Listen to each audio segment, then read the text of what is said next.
Mon mari a raté les funérailles de notre fille pour fêter l'anniversaire de sa secrétaire, l'enfant mort ne saura pas que je suis parti. Sa secrétaire a publié des photos sur un yacht. Lorsque la famille a posé des questions à son sujet aux funérailles, j'ai fait projeter ces photos avec la secrétaire sur le mur, juste après le diaporama à la mémoire de notre fille. Madame Hartwell, nous avons besoin des 2 parents ici immédiatement. Les paroles du médecin me coupèrent le souffle comme des éclats de verre. Emma s'était effondrée pendant la récréation et il ne parvenait pas à stabiliser son rythme cardiaque. Je courais déjà vers ma voiture quand j'ai réalisé que je ne savais pas où était Richard. Sa secrétaire a dit qu'il était parti déjeuner il y a 3 heures. Son téléphone allait directement à la messagerie vocale. Ma fille se battait pour sa vie et son père avait tout simplement disparu. Le trajet jusqu'à l'hôpital pour enfants m'a paru interminable malgré le fait que j'ai enfreint toutes les limites de vitesse. Mes mains serraient le volant si fort que mes jointures étaient devenues blanches. J'ai continué à rappeler le numéro de Richard. Chaque sonnerie sans réponse me serrait la poitrine. Où pouvait-il bien être qui soit plus important que cela? L'école d'Emma m'avait appelé en premier. Toujours moi, jamais Richard. Même si son nom était indiqué comme contact d'urgence principal, l'infirmière scolaire, Madame Davison, avait essayé de rester calme tout en expliquant comment Emma avait soudainement attrapé sa poitrine pendant le jeu de balle au pied et s'était effondrée sur l'asphalte de la cour de récréation. D'autres enfants hurlaient. Les professeurs se sont précipités. L'ambulance est arrivée en quelques minutes, mais les lèvres d'Emma étaient déjà bleues. J'ai traversé les portes automatiques de l'hôpital, mes talons claquant frénétiquement sur le sol poli. Les ailes pédiatriques sentaient l'antiseptique et la peur, une combinaison que j'avais fini par détester au cours de la dernière année depuis le diagnostic d'Emma. Le docteur Martinez m'a rencontré à l'accueil des infirmières, son comportement habituellement chaleureux remplacé par une urgence professionnelle. Claire, nous l'avons stabilisé pour l'instant, mais son rythme cardiaque est extrêmement irrégulier. Nous devons discuter de certaines options de traitement agressives, et la politique de l'hôpital exige les 2 parents pour le consentement. J'essaie de joindre mon mari. Il est. J'ai fait une pause, réalisant que je n'avais aucune idée de comment finir cette phrase. Au travail, en réunion, en train d'avoir une liaison, les possibilités étaient devenues plus sombres ces derniers mois. Il vient dès qu'il le peut. Le docteur Martinez a hoché la tête, mais j'ai attrapé le regard de jugement dans ses yeux. Ce n'était pas la première fois que Richard était injoignable lors d'une des urgences d'Emma. Il y a 3 mois, quand elle s'était évanouie pendant son récital de piano, j'étais resté seul dans ce même hôpital pendant 6 heures avant que Richard n'apparaisse enfin, sentant le vin cher et offrant des excuses concernant un dîner client qui ne pouvait pas être reporté. Puis-je la voir? Ma voix s'est brisée malgré mes efforts pour rester forte. Emma avait l'air incroyablement petite dans le lit d'hôpital, entourée de machines qui bipaient et bourdonnaient avec une précision mécanique. Des fils s'échappaient de sa poitrine vers des moniteurs affichant des chiffres que j'avais appris à lire avec une expertise réticente. Ses boucles sombres s'étalaient sur l'oreiller blanc, et sa peau avait cette qualité translucide qui apparaissait lorsque son état s'aggravait. Maman. Sa voix n'était qu'un murmure. Je suis là, ma chérie. Je suis juste là.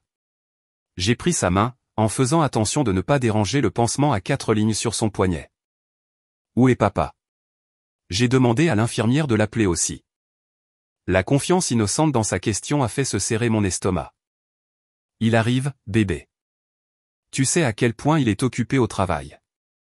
Emma a hoché la tête faiblement, acceptant mon mensonge avec la même grâce qu'elle avait montrée en acceptant l'absence de Richard lors de toutes les autres crises. À 10 ans, elle avait déjà appris à ne pas attendre trop de son père. La réalisation me donnait envie de crier. Mon téléphone a vibré avec un message texte. Enfin, Richard répondait à mes douzaines d'appels frénétiques. Mais quand j'ai lu le message, mon sang s'est glacé. Un dépôt important. Je ne peux pas partir maintenant.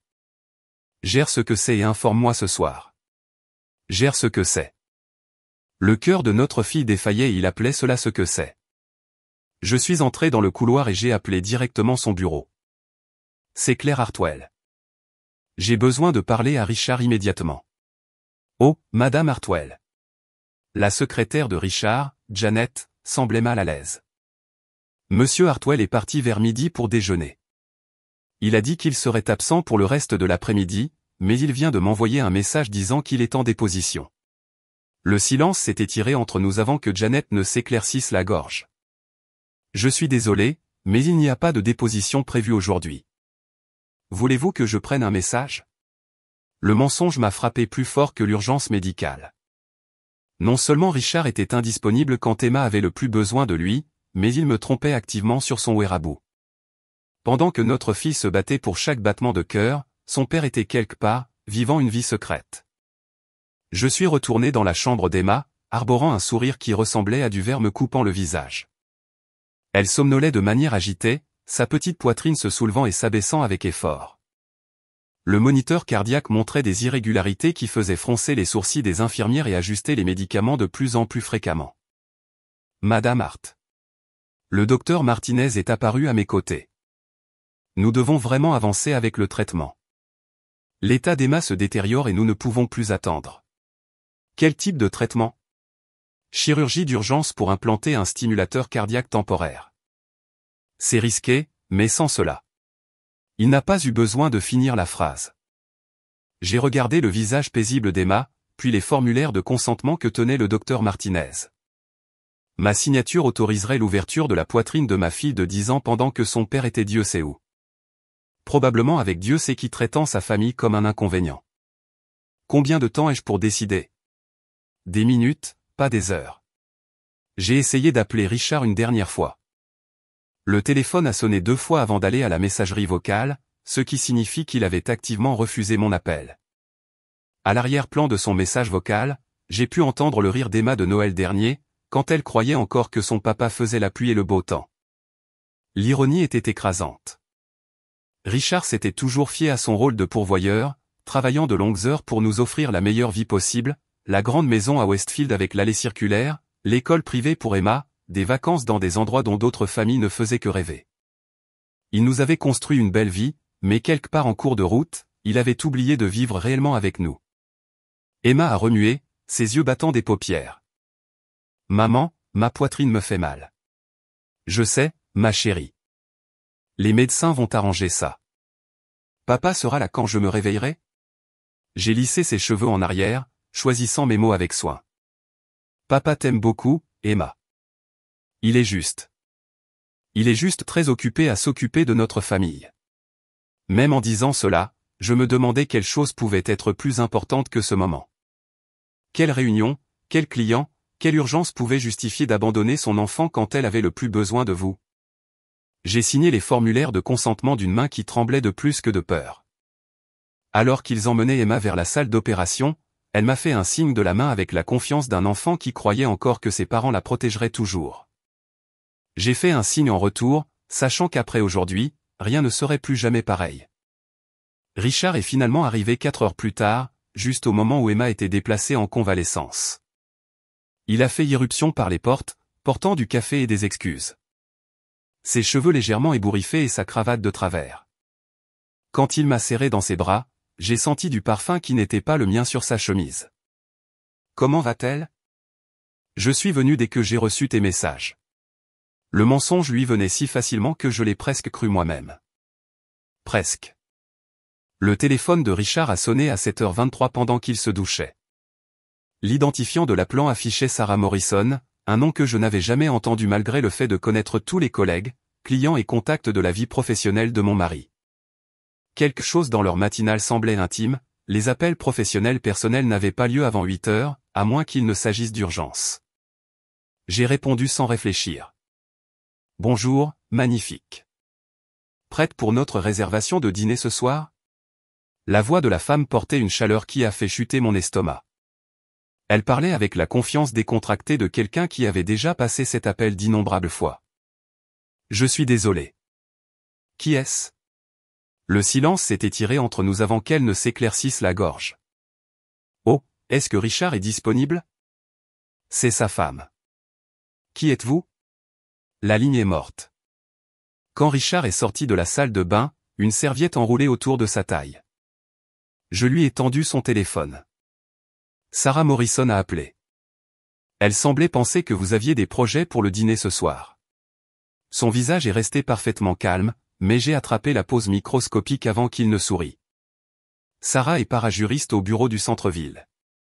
Nous travaillons sur l'affaire Henderson ensemble. Ça doit être pour revoir des dépositions au dîner. L'explication est venue trop facilement, trop rapidement, comme s'il l'avait répété. Elle t'a appelé magnifique. Vous avez du mal à entendre. Sarah est très professionnelle. Richard a pris son téléphone et a fait défiler les appels récents, supprimant quelque chose avant de le glisser dans sa mallette. Probablement dit « Bonjour, Hartwell ». Et la connexion était mauvaise. Je voulais le croire désespérément. Mais la graine du doute avait été plantée, et elle a grandi tout au long de la journée alors que j'étais assise au chevet d'Emma, regardant les moniteurs suivre son rythme cardiaque irrégulier pendant que Richard s'occupait d'affaires urgentes qui le maintenaient à l'extérieur pendant 12 heures d'affilée. Ce soir-là, j'ai appelé son bureau. Hartwell et associé. C'est Janet. Bonjour, Janet. C'est clair. Richard est-il toujours là à revoir des dépositions avec Sarah Morrison? Sarah Morrison? Je ne connais pas ce nom, Madame Hartwell. Et Monsieur Richard a quitté le bureau vers 15 heures cet après-midi. Mes mains tremblaient alors que je raccrochais. Un autre mensonge. Une autre histoire soigneusement construite qui s'effondrait sous le moindre examen. J'ai engagé Marcus Dalton, un enquêteur privé recommandé par mon amie avocate spécialisée dans les divorces, Linda, me disant que j'avais besoin de faits avant de faire des accusations qui pourraient détruire notre famille. Les honoraires s'élevaient à $3000, de l'argent que j'ai retiré de notre compte d'épargne joint, le même compte que je gérais avec soin pour couvrir les dépenses médicales croissantes d'Emma. Marcus a appelé 5 jours plus tard. Madame Hartwell, j'ai les photos que vous avez demandées. Préférez-vous nous rencontrer dans un endroit privé? Nous nous sommes rencontrés dans un café de l'autre côté de la ville, loin de tout endroit où Richard pourrait apparaître. Marcus a glissé une enveloppe en papier brun sur la petite table, son expression sympathique mais professionnelle. La première photo montrait Richard et une jolie blonde entrant au Steakhouse Morton, au centre-ville. Elle portait une robe rouge qui coûtait probablement plus cher que le dernier rendez-vous cardiologique d'Emma. La main de Richard reposait possessivement sur le bas de son dos alors qu'il franchissait l'entrée du restaurant. La deuxième photo a été prise sur un yacht. Richard était affalé dans un pantalon de lin blanc et un blazer marine, un verre de champagne levé vers l'appareil photo. Sarah était assise à côté de lui dans un bikini de marque, ses jambes posées sur ses genoux. Il ressemblait à un couple célébrant un anniversaire. L'horodatage indiquait le mardi précédent, le même jour où Emma avait été réadmise à l'hôpital avec du liquide autour de son cœur. Il y a 17 photos de plus, dit Marcus doucement. Restaurant, hôtel, week-end dans les Hamptons. Cela dure depuis au moins 8 mois, peut-être plus. 8 mois. Le diagnostic d'Emma remontait à 13 mois. Richard avait commencé sa liaison peu après avoir appris que notre fille avait une maladie chronique et coûteuse. Combien dépense-t-il pour elle? Marcus a sorti un deuxième dossier. Votre mari est très prudent avec ses comptes principaux, mais j'ai retracé plusieurs gros retraits d'argent et des frais de carte de crédit, des achats de bijoux, des suites d'hôtels, la location du yacht. Estimation prudente, $40 000 au cours des 6 derniers mois.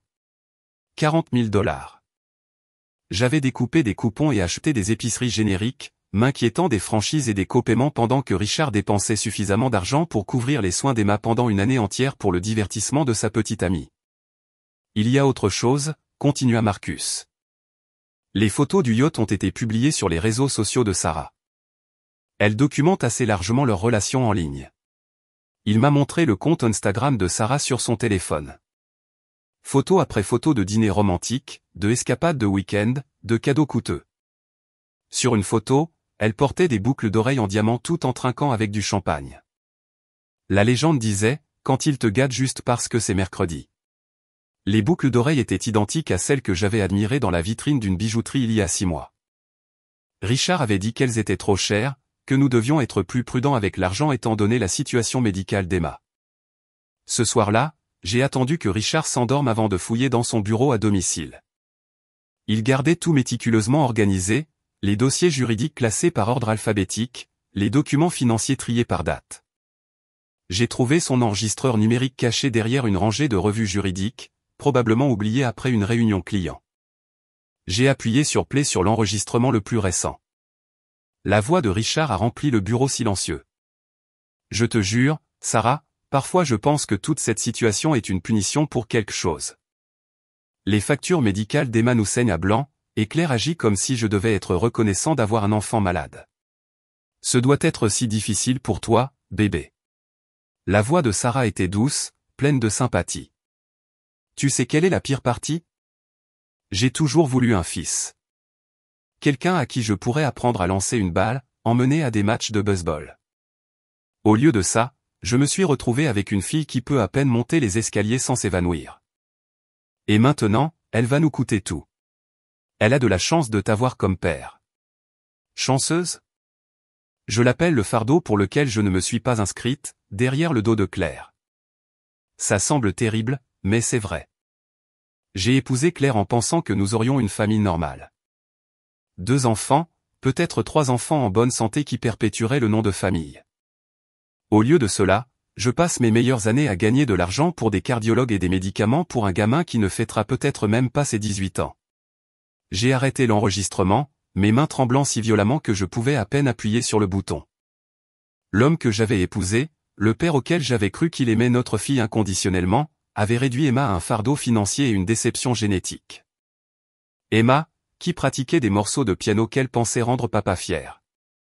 Emma, qui économisait son argent de poche pour lui acheter des tasses à café avec marqué « meilleur papa du monde ». Emma, qui demandait encore tous les soirs quand papa aurait le temps de lui lire des histoires avant de dormir. Au cours des semaines suivantes, les absences de Richard devinrent plus flagrantes. Il partait pour des dépositions d'urgence dont sa secrétaire n'était pas au courant. Des dîners clients qui duraient jusqu'à 2 heures du matin. Des conférences le week-end dans des villes où aucun événement juridique n'était prévu. Pendant ce temps, l'état d'Emma s'est rapidement détérioré. Le docteur Martinez a augmenté ses médicaments et a programmé des rendez-vous de suivi plus fréquents.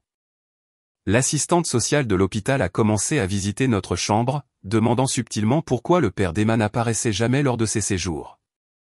Certains pères ont du mal à gérer la maladie de leurs enfants, a-t-elle expliqué doucement. Mais le soutien familial est crucial pour la guérison.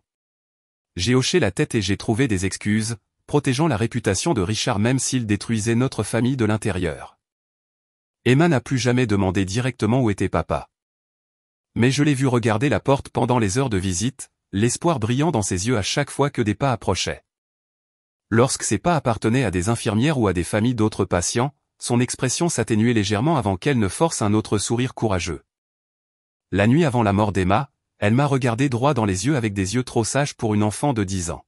« Maman, est-ce que papa est en colère contre moi parce que je suis malade ?» La question a brisé quelque chose de fondamental en moi. Malgré mes efforts pour la protéger, Emma avait senti le rejet de Richard. Elle avait intériorisé son absence comme sa propre faute.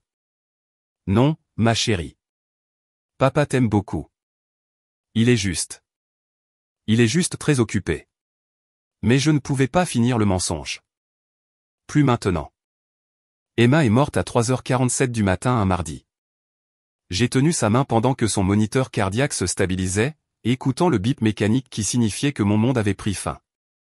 Les infirmières se sont déplacées avec une efficacité pratiquée, vérifiant les signes vitaux une dernière fois avant que le docteur Martinez ne déclare officiellement son décès. Dans le silence soudain qui a suivi, j'ai embrassé le front d'Emma et murmuré que je l'aimais. Richard est arrivé à l'hôpital 30 minutes plus tard, portant toujours les vêtements d'hier et sentant le vin. Il a fait irruption dans la chambre d'Emma, s'attendant à la trouver endormie, s'arrêtant net quand il a vu le lit couvert et mon visage couvert de larmes. « Claire, quand est-ce qu'elle ? Où étais-tu ? » Ma voix est sortie plate, sans émotion. « Ta fille est morte en te demandant et tu n'étais pas là. J'étais coincé dans les embouteillages. Mon téléphone est moré. Arrête. » Je me suis levé lentement, mes jambes instables après des heures d'immobilité. Arrête juste de mentir. Pendant un instant, le masque de Richard a glissé. J'ai vu quelque chose de froid passer sur son visage avant que le spectacle du deuil ne reprenne. Il s'est approché du lit d'Emma avec une révérence appropriée, posant sa main sur la petite forme sous la couverture d'hôpital. « Ma belle-fille » a-t-il murmuré assez fort pour que les infirmières restantes l'entendent. « Papa est là maintenant. » L'hypocrisie m'a fait monter le vomi dans la gorge.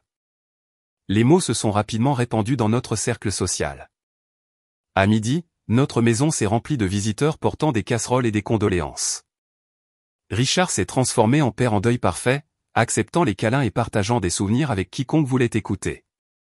Il parlait éloquemment du courage d'Emma, de son bel esprit, de sa fierté d'être son papa. Elle m'attendait toujours pour rentrer du travail, a-t-il dit à notre voisine, Madame Patterson, la voix se brisant au bon moment. Chaque soir, peu importe l'heure, elle courait à la porte quand elle entendait ma voiture. Madame Patterson s'est essuyé les yeux avec un mouchoir. Cette fille t'adorait, Richard. Tu étais son héros. Je me suis excusé pour aller à la cuisine avant de dire quelque chose que je regretterais. Les parents de Richard sont arrivés de Chicago ce soir-là. Margaret et Harold Hartwell m'avaient toujours traité gentiment, mais Emma occupait une place spéciale dans leur cœur en tant que leur seule petite fille. Margaret s'est effondrée dans les bras de Richard dès qu'elle a franchi la porte d'entrée. « Oh, mon pauvre garçon. Comment te sens-tu ? Je prends ça un jour à la fois, maman. » Emma ne voudrait pas que nous nous effondrions. Harold a tapoté l'épaule de Richard avec une fierté paternelle. « C'est l'esprit, fils. Tu es si fort pour Claire. Fort pour Claire. » J'ai failli rire de l'absurdité. Richard n'avait pas été fort pour moi une seule fois pendant toute la maladie d'Emma. Il avait été trop occupé à planifier des voyages en yacht avec sa petite amie. Au cours des 2 jours suivants, Richard s'est lancé dans les préparatifs des funérailles avec le dévouement d'un directeur de campagne. Il a rencontré le directeur des pompes funèbres, sélectionné un cercueil coûteux avec des roses sculptées dans l'acajou, et a insisté pour passer au forfait de service premium. Emma mérite le meilleur, a-t-il dit à tous ceux qui questionnaient le coût. L'argent n'a pas d'importance quand on dit au revoir à sa fille. Il a commandé un vidéaste professionnel pour créer un montage de la vie d'Emma, sélectionnant soigneusement des photos qui le montraient comme un père impliqué et aimant. Des vacances à la plage où il avait posé avec Emma juste assez longtemps pour prendre la photo. Des Noëls où il s'était assis à côté d'elle juste assez longtemps pour que le minuteur capture leur moment. Des fêtes d'anniversaire où il était apparu brièvement entre 2 appels téléphoniques. La vidéo le faisait paraître dévoué. Je savais mieux. Richard a passé des heures à peaufiner son éloge funèbre, écrivant et réécrivant jusqu'à ce que chaque mot exprime un impact émotionnel maximal. Il a pratiqué dans son bureau, projetant sa voix avec la confiance d'un tribunal tout en discutant de l'amour inconditionnel et des souvenirs précieux. Je veux l'honorer comme il se doit, a-t-il expliqué quand je l'ai trouvé en train de répéter. Emma était une petite fille si spéciale. Tout le monde devrait savoir à quel point son papa l'aimait. Pendant ce temps, j'ai fait mes propres arrangements discrets. J'ai appelé l'église Saint Marc et parlé au père Morrison du système sonore. Mon mari veut jouer quelque chose de spécial pendant le service, ai-je expliqué. Un enregistrement significatif pour Emma. Il est très particulier à ce que ce soit une surprise. Le père Morrison m'a assuré que l'installation technique serait prête. C'est merveilleux quand les pères préparent quelque chose d'aussi personnel. Votre mari aimait clairement beaucoup Emma. Oui, ai-je répondu. Tout le monde verra enfin à quel point. La nuit avant les funérailles, toute la famille de Richard s'est réunie chez nous pour ce que Margaret a appelé une célébration de la vie d'Emma. Ils ont partagé des histoires, regardé des albums photos et loué la force de Richard pendant ce moment difficile. Emma a eu tellement de chance de t'avoir comme père, a dit la sœur de Richard, Jennifer, en lui serrant la main. Tu as donné à cette petite fille une vie merveilleuse. J'ai fait de mon mieux, a répondu Richard humblement. J'aurais juste aimé avoir plus de temps avec elle. Plus de temps ? L'homme qui avait passé les derniers mois d'Emma à l'éviter regrettait maintenant des occasions manquées de connexion. Harold a levé son verre de vin pour un toast. À Richard, qui a montré à Emma chaque jour combien son papa l'aimait. Elle savait qu'elle était chérie. Tout le monde a entrechoqué les verres pendant que je restais silencieuse, pensant à la dernière question d'Emma. Papa est-il en colère contre moi parce que je suis malade ? Plus tard dans la soirée, après que la famille soit partie à leur hôtel, Richard m'a trouvé dans la chambre d'Emma. J'étais assise sur son lit, tenant le journal où elle avait écrit qu'elle aimait son père malgré tout. Claire, je sais que c'est difficile, mais nous devons penser à aller de l'avant. Emma ne voudrait pas que nous soyons coincés dans le chagrin pour toujours. Aller de l'avant. Moins de 12 heures après la mort de notre fille, il planifiait déjà notre avenir sans elle. Tu l'aimais ? La question m'a échappé avant que je ne puisse l'arrêter. Richard avait l'air sincèrement choqué. Bien sûr que j'aimais Emma. C'était ma fille. Alors pourquoi n'étais-tu pas là ? Pourquoi étais-tu toujours ailleurs quand elle avait besoin de toi? Je travaillais, Claire. Quelqu'un devait subvenir aux besoins de cette famille, surtout avec toutes les dépenses médicales. Tout ce que je faisais, c'était pour toi et Emma. Les mensonges lui venaient si naturellement que je me demandais s'il avait commencé à les croire lui-même. Le matin des funérailles, je me suis réveillé avant l'aube et je suis resté assise dans la chambre d'Emma jusqu'au lever du soleil. Ses peluches garnissaient les étagères et ses dessins recouvraient les murs. Sur chaque photo de notre famille, elle s'était dessinée au milieu, tenant les mains de ses deux parents. L'optimiste éternel qui croyait que l'amour pouvait tout réparer. Je me suis habillé avec soin, choisissant une robe noire qu'Emma avait toujours complimentée. Dans mon sac à main, j'avais son journal et l'enregistreur numérique contenant la conversation de Richard avec Sarah. Deux preuves qui révéleraient enfin la vérité sur l'homme que tout le monde pensait être un père dévoué. À l'église, Richard a accueilli les personnes en deuil avec une parfaite componction. Il a serré les mains, accepté les condoléances et remercié les gens d'être venus avec la grâce d'un politicien. En le regardant se produire, j'ai presque admiré son talent. Il avait convaincu toute une communauté qu'il était impairément détruit par la perte. Debout dans le vestibule, regardant Richard réconforter la professeure d'Emma et ses camarades de classe, j'ai senti ma résolution vaciller. Une partie de moi se demandait si je faisais une erreur. Exposer Richard honorerait-il le souvenir d'Emma ou le détruirait-il? Puis je me suis souvenu de sa voix demandant si papa était en colère contre elle parce qu'elle était malade. Je me suis souvenu de l'enregistrement où il l'appelait un fardeau. Je me suis souvenu de chaque visite à l'hôpital où elle regardait la porte en attendant avec espoir un père qui n'est jamais venu. Emma méritait mieux que le spectacle de Richard. Elle méritait la vérité. Le père Morrison a signalé qu'il était temps de commencer. Richard a pris sa place près du podium, l'éloge funèbre en main, prêt à livrer son dernier spectacle en tant que père parfait. J'ai pris ma place près du système sonore, l'enregistreur de Richard caché dans ma paume, prêt à laisser tout le monde entendre qui il était vraiment. L'église s'est tue alors que Richard montait au podium, son éloge funèbre serré dans ses mains manucurées.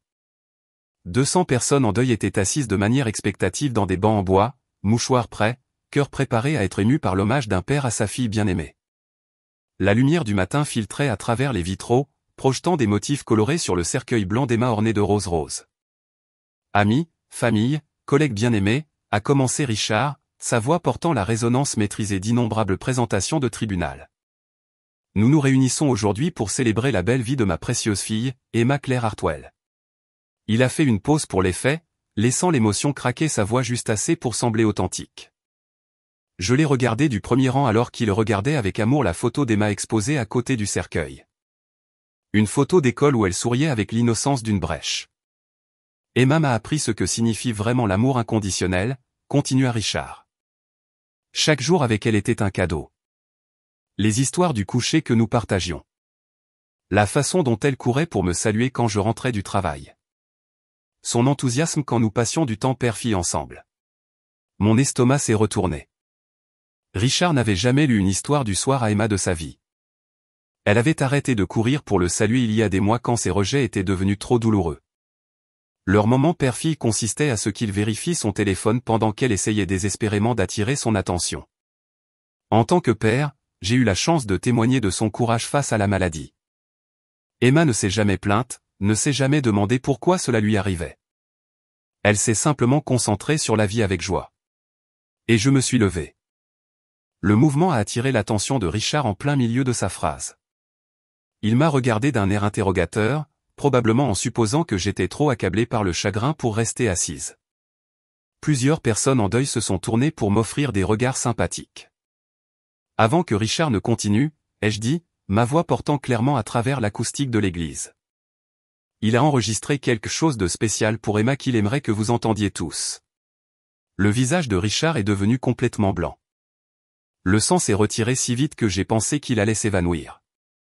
Sa bouche s'ouvrait et se fermait sans un mot alors que je me dirigeais vers le système sonore avec des pas délibérés.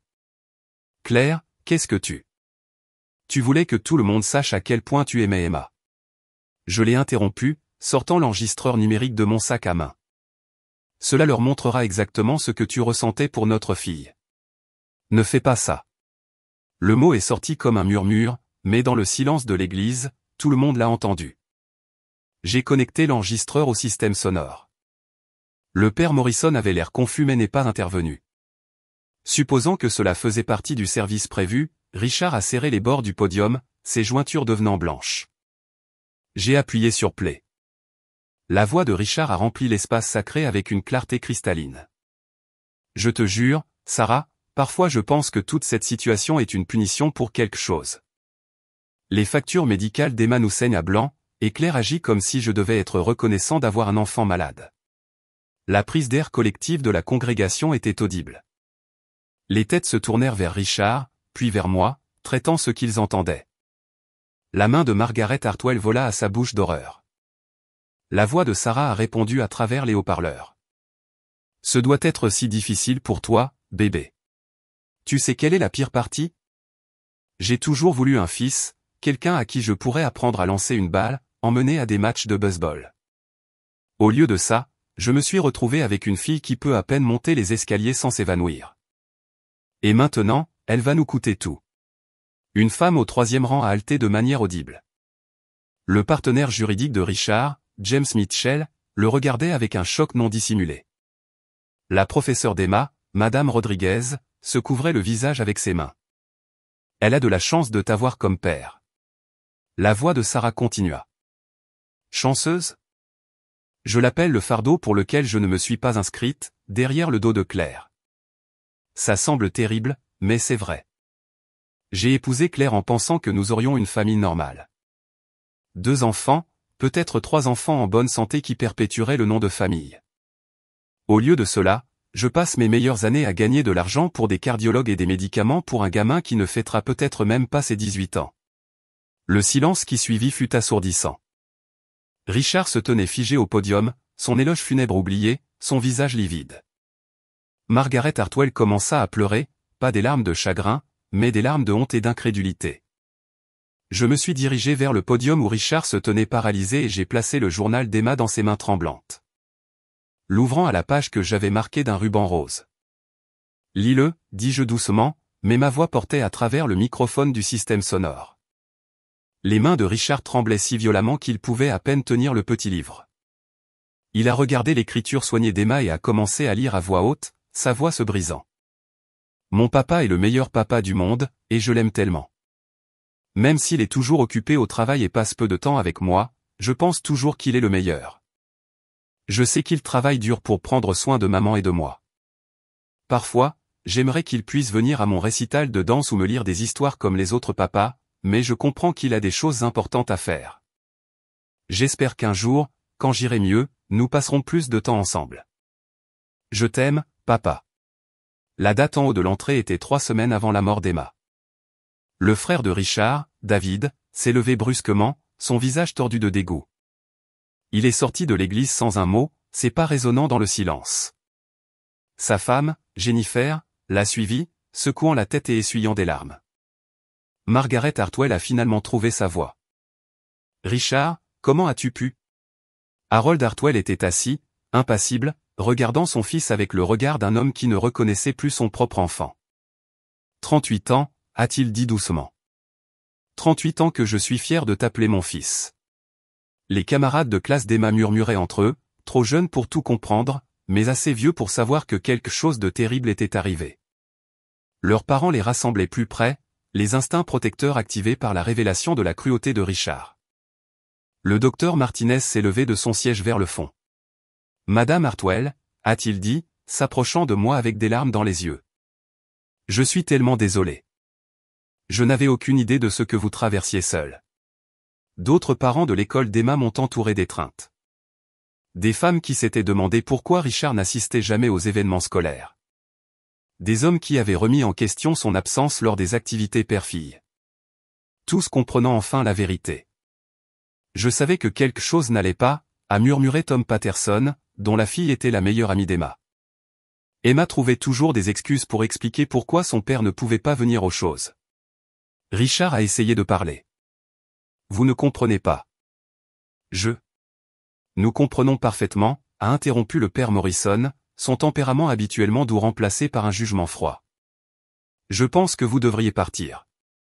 Richard a regardé autour de lui désespérément, cherchant même un visage sympathique dans la foule. Il n'en a trouvé aucun. Ses partenaires juridiques évitaient son regard. Les membres de sa famille se détournaient. Ses copains de golf du country club trouvaient soudainement leurs chaussures fascinantes.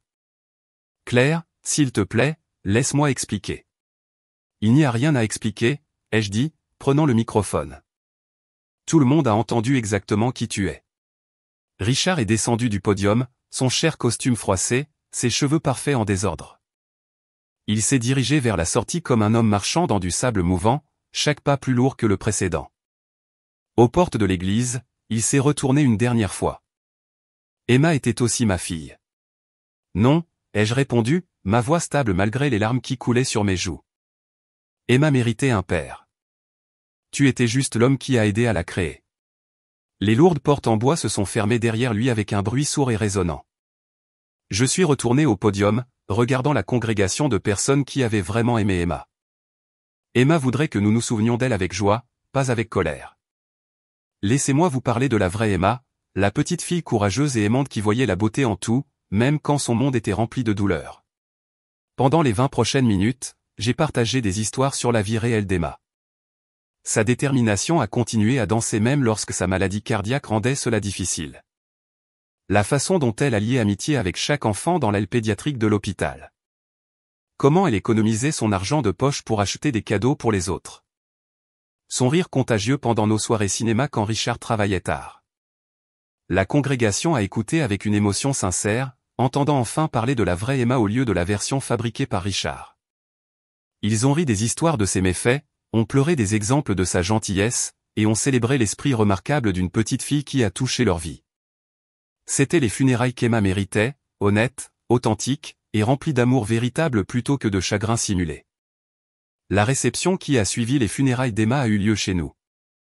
Un rassemblement que j'avais organisé des semaines auparavant quand je croyais encore que Richard se tiendrait à mes côtés, acceptant les condoléances en tant que père en deuil. Au lieu de cela, je me tenais seul dans notre salon, entouré de personnes qui avaient été témoins de sa chute publique quelques heures auparavant. Margaret Hartwell s'est approchée de moi avec les yeux rougis, sa composure habituelle complètement brisée. « Claire, je dois vous parler en privé. » Nous sommes entrés dans la cuisine pendant qu'Harold restait dans le salon, acceptant la sympathie des invités qui semblaient incertains s'il fallait le réconforter ou prendre leur distance par rapport au scandale familial. « Combien de temps ?» La voix de Margaret n'était qu'un murmure. « Combien de temps avez-vous su quel genre d'homme mon fils était vraiment ? » Pas assez longtemps pour protéger Emma. J'ai servi du café avec des mains qui avaient enfin arrêté de trembler. J'ai découvert Sarah il y a 8 mois.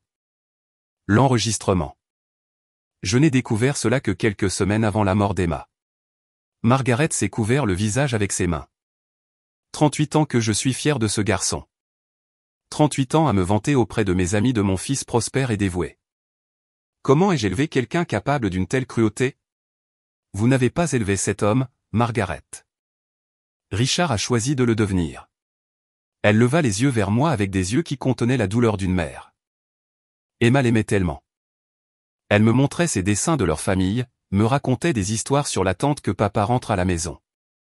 Je pensais qu'il était juste occupé par le travail. Nous pensions tous. J'ai appelé il y a 1 heure, continua Margaret, la voix se brisant. Je lui ai dit de rendre la montre de son père, sa bague de grand-père, tout ce qui le relie au nom de notre famille. Il ne mérite pas de porter quoi que ce soit qui appartenait à des hommes décents. La conversation a été interrompue par le docteur Martinez, qui était resté pour la réception malgré le chaos. Madame Hartwell, je voulais que vous sachiez que plusieurs d'entre nous de l'hôpital prévoient un jardin commémoratif pour Emma. L'aile pédiatrique a été touchée par son histoire. C'est très gentil. Aussi, il a hésité. Je dois m'excuser. Il y avait des signes qu'Emma se sentait rejetée à la maison. En tant que son médecin, j'aurais dû aborder cela plus directement. Vous n'auriez pas pu savoir l'étendue de la situation. Richard jouait très bien son rôle. Alors que les invités commençaient à partir, chacun offrant ses dernières condoléances et évitant soigneusement de mentionner Richard, j'ai remarqué plusieurs collègues du cabinet d'avocats groupés près de la porte d'entrée. Ils parlaient à voix basse, jetant occasionnellement un regard vers la maison avec des expressions d'inquiétude professionnelle. James Mitchell, le partenaire juridique de Richard, s'est approché de moi avant de partir. « Claire, a-t-il dit, je veux que vous sachiez que le cabinet mène un examen approfondi des cas récents de Richard. S'il y a des irrégularités liées à sa situation personnelle, nous les traiterons de manière appropriée. L'implication était claire. La crédibilité de Richard était tellement endommagée que chaque affaire qu'il touchait était désormais suspecte. Ce soir-là, après le départ du dernier invité, je me suis assise dans la chambre d'Emma, entourée du silence que Richard avait toujours prétendu avoir besoin pour son travail. La maison semblait énorme sans sa présence, mais pas vide, paisible d'une manière qu'elle n'avait pas été depuis des mois. Mon téléphone a sonné constamment au cours des jours suivants. Le colocataire de collège de Richard a appelé, confus et horrifié après avoir entendu parler des funérailles par des amis communs. La professeure de danse d'Emma a voulu partager des souvenirs de la détermination et de la gentillesse de ma fille. Même ma sœur, qui vivait à l'autre bout du pays, a appelé pour exprimer son choc. Je n'ai jamais aimé Richard, a-t-elle admis, mais je n'aurais jamais imaginé qu'il soit capable de quelque chose comme ça. Ce pauvre bébé l'aimait tellement. Le jeudi, exactement 1 an après la mort d'Emma, j'ai commencé mon dernier acte de vengeance. J'avais passé 3 jours à confectionner méticuleusement des paquets pour tous les contacts professionnels et personnels de Richard. Chacun contenait une copie de son enregistrement avec Sarah, des photocopies des entrées les plus sincères du journal d'Emma sur l'amour de son papa, et une simple note, pour quand tu commenceras à te souvenir de lui. La liste était longue. Tous les partenaires du cabinet d'avocats, ses copains de golf du country club, ses frères de fraternité de collège, d'anciens voisins, même son dentiste et son entraîneur personnel. Je voulais m'assurer qu'aucun coin du monde de Richard ne resterait épargné par la vérité. J'ai posté 47 paquets ce matin-là. Les réponses ont commencé quelques heures plus tard. Le docteur Peterson, l'ancien partenaire de golf de Richard, a appelé pour exprimer son dégoût et son soutien à ma décision de l'exposer. Je me suis toujours demandé pourquoi il ne parlait jamais d'Emma pendant nos parties. Maintenant je comprends. Sarah Williams du Country Club a laissé un message vocal. Claire, je n'avais aucune idée de ce que tu traversais. Richard parlait toujours si affectueusement d'Emma quand il était avec nous. Quelle performance cela a dû être. Mais l'appel le plus inattendu est venu de Marcus Dalton, mon enquêteur privé. Madame Hartwell, j'ai des informations supplémentaires sur Sarah Morrison que vous pourriez vouloir savoir. Je pense que j'en ai entendu assez parler d'elle. Elle était enceinte, dit Marcus doucement. Pendant les derniers mois de la maladie d'Emma, Sarah portait l'enfant de Richard. Elle a fait une fausse couche juste au moment où Emma est décédée. L'information m'a frappé comme un coup physique. Pendant qu'Emma mourait, Richard anticipait un nouvel enfant avec sa maîtresse. Un enfant en bonne santé qui aurait pu être le fils qu'il avait toujours voulu. Il y a autre chose, continua Marcus. J'ai montré à Sarah la vidéo des funérailles. Elle circule déjà en ligne. Elle m'a contacté ce matin voulant partager la réaction de Richard quand elle lui a parlé de sa grossesse. Qu'a-t-il dit? Il était ravi, a appelé ça un nouveau départ, et a parlé d'avoir enfin un enfant qui ne serait pas un fardeau. Sarah a immédiatement mis fin à leur relation après avoir vu l'enregistrement. Elle a dit que même elle ne pouvait pas être avec quelqu'un qui parlait comme ça de sa fille mourante. Après avoir raccroché, je me suis assise dans le bureau de Richard, regardant les étagères vides où se trouvaient autrefois ses revues juridiques. Il avait déménagé le week-end précédent pendant que je rendais visite à la tombe d'Emma, n'emportant que ses vêtements et ses effets personnels. Le déménagement avait été chirurgical, efficace, comme tout le reste que Richard faisait quand il voulait éviter les confrontations désagréables. Son absence a laissé des vides physiques dans toute la maison. Des espaces vides sur les murs où ses diplômes avaient été accrochés. Des étagères nues où ses prix et trophées exposaient autrefois ses réalisations. Le garage, où sa Mercedes était garée, résonnait maintenant de vide. Mais la chambre d'Emma est restée exactement comme elle l'avait laissée. Ses peluches disposées sur le lit, ses dessins scotchés au mur, son journal posé sur la table de nuit où je l'avais trouvé. Cette pièce renfermait plus d'amour et d'authenticité que Richard n'en avait jamais apporté dans notre maison. Mon téléphone a vibré avec un message de Janet, l'ancienne secrétaire de Richard. Madame Hartwell, Monsieur Richard a vidé son bureau aujourd'hui. Les associés lui ont demandé de démissionner. Je pensais que vous devriez le savoir. Un autre message est venu de Tom Patterson, le voisin. Claire Richard est passé devant la maison ce matin mais ne s'est pas arrêté. On aurait dit qu'il voulait venir à la porte mais qu'il n'avait pas le courage. Je me demandais ce que Richard pouvait bien vouloir dire. Quels mots pouvaient expliquer l'enregistrement? Quelle excuse pouvait justifier son traitement envers Emma? Quelle excuse pouvait effacer les dégâts qu'il avait causés à une petite fille qu'il aimait inconditionnellement? Le téléphone fixe a sonné ce soir-là. Je n'ai presque pas répondu, mais quelque chose m'a fait décrocher. Claire. Richard. La voix de Richard était à peine reconnaissable. Blessé, dépouillé de sa confiance habituelle. Je sais que tu ne veux probablement pas me parler, mais j'ai besoin d'expliquer. J'ai raccroché sans dire un mot. Certaines explications arrivent trop tard. Certaines trahisons sont trop profondes pour être guéries par des mots. Certaines vérités, une fois révélées, changent tout pour toujours. Richard avait passé des années à se bâtir une réputation d'avocat prospère, de mari dévoué et de père aimant. En un enregistrement de 20 minutes, tout s'est effondré. Le respect qu'il avait cultivé, les relations qu'il avait entretenues, l'image qu'il avait projetée, tout cela avait disparu. Mais l'amour d'Emma avait été réel. Ses entrées de journal le prouvaient. Sa gentillesse envers d'autres enfants malades, sa détermination à continuer à danser, son espoir que papa aurait un jour le temps pour elle, tout cela était authentique d'une manière que la performance de Richard ne pourrait jamais être. Alors que je verrouillais la maison cette nuit-là, j'ai réalisé que la plus grande punition de Richard n'était pas l'humiliation publique ou la ruine professionnelle. C'était de enfin comprendre ce qu'il avait perdu et de savoir qu'il était trop tard pour le récupérer. 6 mois après le départ de Richard, je me suis retrouvé à remettre en question tout ce que j'avais fait. La maison ressemblait à un musée de ma vie passée, parfaitement préservé, mais dépourvu de l'énergie qu'il avait autrefois remplie. Je passais la plupart de mes soirées dans la chambre d'Emma, lisant ses entrées de journal et essayant de comprendre si exposer Richard avait été justice ou juste une autre forme de cruauté. La satisfaction que j'avais anticipée n'est jamais venue. Richard était professionnellement détruit, socialement exilé, et émotionnellement brisé. Exactement ce que je voulais quand j'ai appuyé sur play sur cet enregistrement. Mais Emma était toujours partie. Son rire ne résonnait plus dans les couloirs. Ses chaussures de danse étaient toujours là, près de la porte d'entrée, attendant des pieds qui ne les porteront jamais plus. Le premier contact inattendu est arrivé un jeudi pluvieux de novembre. Une femme nommée Patricia Collins a appelé, sa voix hésitante et nerveuse. Madame Hartwell, j'ai vu la couverture médiatique des funérailles de votre fille. Je sais que cela peut sembler étrange, mais j'avais besoin de parler à quelqu'un qui comprendrait. Le mari de Patricia avait été émotionnellement absent pendant la bataille de leur fils contre la leucémie, traitant la maladie de l'enfant comme un inconvénient qui perturbait son emploi du temps professionnel. Contrairement à Richard, il n'avait jamais été filmé exprimant ses sentiments.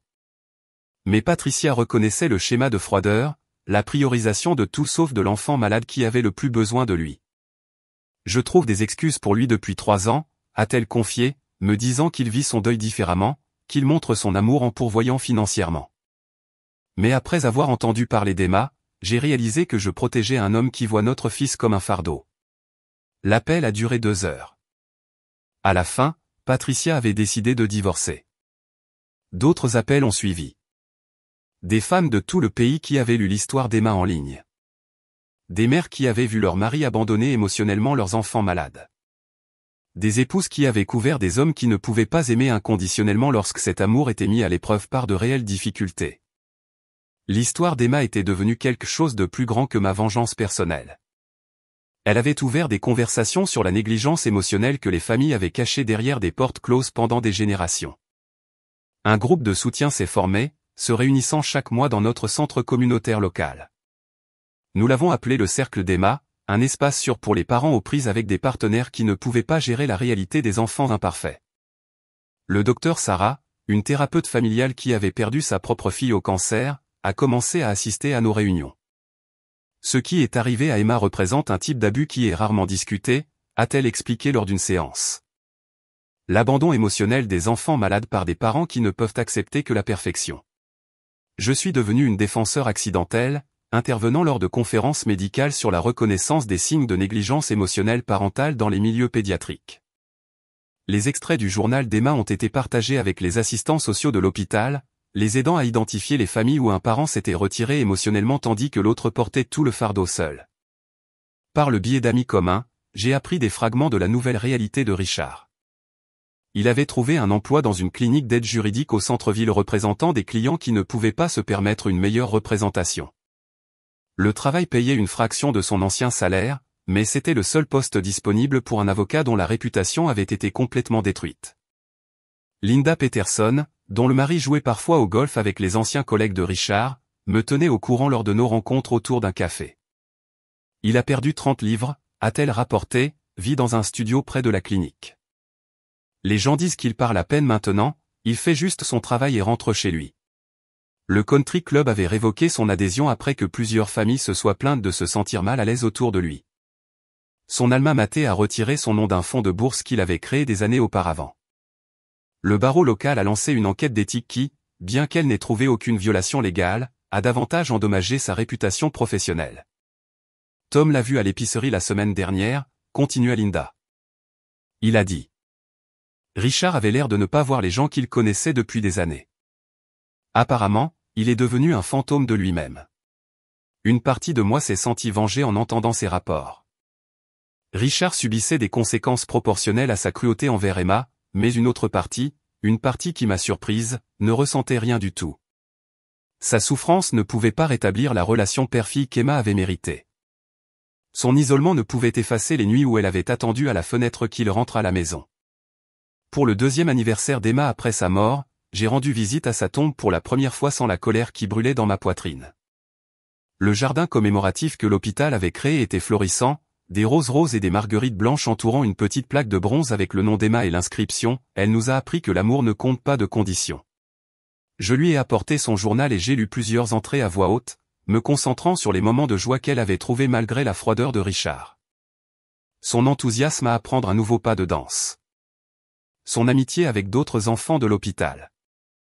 Sa fierté d'aider ma mère à faire des cookies pour les infirmières. Tu sais quoi, ma chérie, dis-je à la pierre tombale. Je pense que tu as eu le dernier mot après tout. Les gens se souviennent de ton amour, pas de sa cruauté. Cela doit compter pour quelque chose. La vengeance avait rempli son rôle. Richard ne pourrait plus jamais blesser une autre fille comme il avait blessé Emma, car tous ceux qui comptaient savaient exactement qui il était. Mais la guérison, réalisais-je, venait de la célébration de la joie d'Emma malgré ses circonstances, et non de la rumination des échecs de Richard en tant que père. 2 ans et 7 mois après la mort d'Emma, j'ai trouvé une enveloppe dans ma boîte aux lettres sans adresse de retour. L'écriture était tremblante, incertaine, rien comme l'écriture confiante habituelle de Richard.